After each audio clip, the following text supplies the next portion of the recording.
Listen, I'm a humble person. When I need to issue an apology, I'll do it if I need to do it, if the other person is deserving of an apology. So I want to start the show tonight by issuing an apology to Fox News.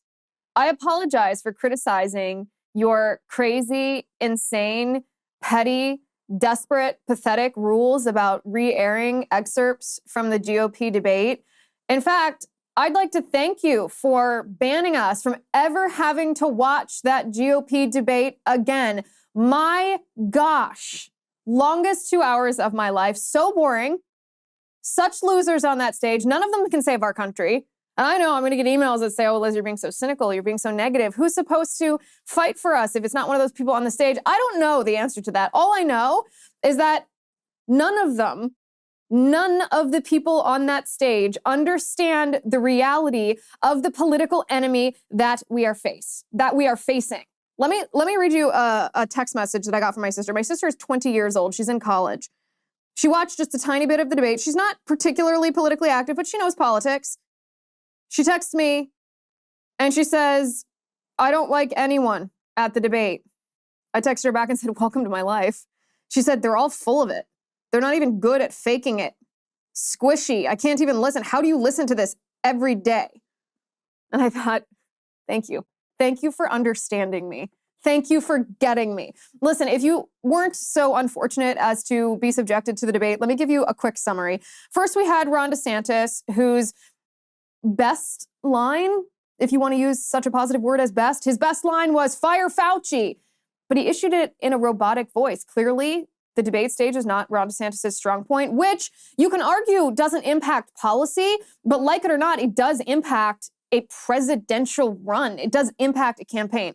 Then we had Nikki Haley, perhaps the most annoying person on the stage last night with her girl power. If you want something talked about, have a man talk about it. If you want something done, have a woman talked about it. Like, what, are you trying to be Hillary 2.0? Knock it off. Then we have Vivek Ramaswamy. I got to tell you about Vivek. I got to tell you, I like the guy. I actually enjoy watching him. He was getting hammered pretty hard on X last night by a lot of my fellow conservatives about being fake or being unlikable. I like him, but I don't trust him. It's a weird conundrum, isn't it? Then we have Governor Burgum, who even my iPhone doesn't know that name.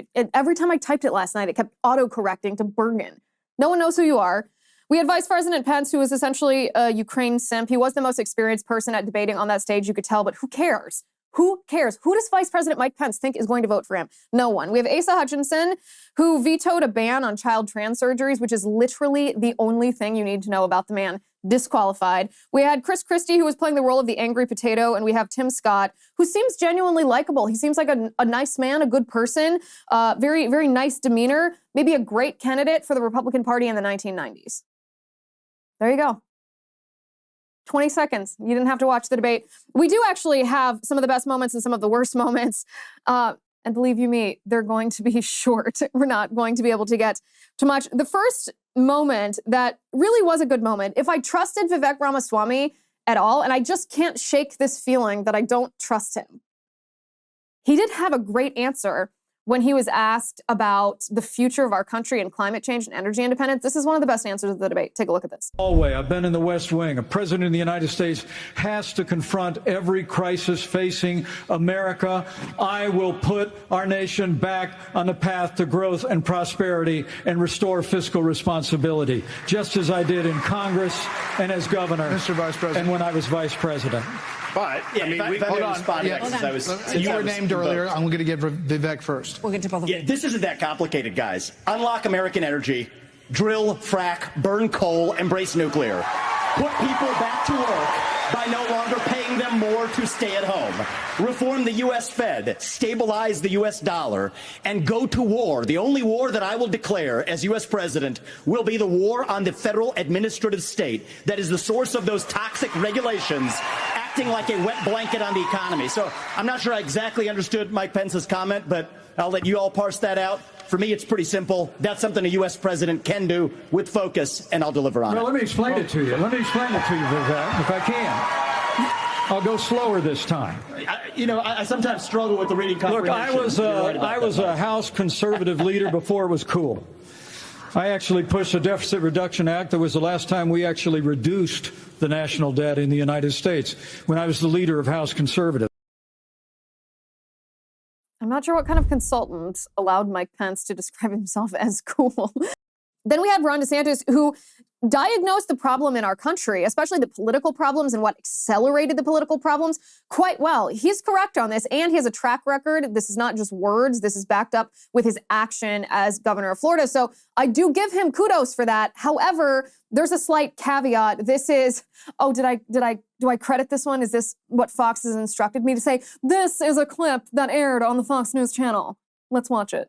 So here's the thing. Why are we in this mess? Part of it, and a major reason, is because how this federal government handled COVID-19 by locking down this economy. It was a mistake. It should have never happened. And in Florida, we led the country out of lockdown. We kept our state free and open. And I can tell you this, as your president, I will never let the deep state bureaucrats lock you down. You don't take somebody like Fauci and coddle him. You bring Fauci in, you sit him down, and you say, Anthony, you are fired.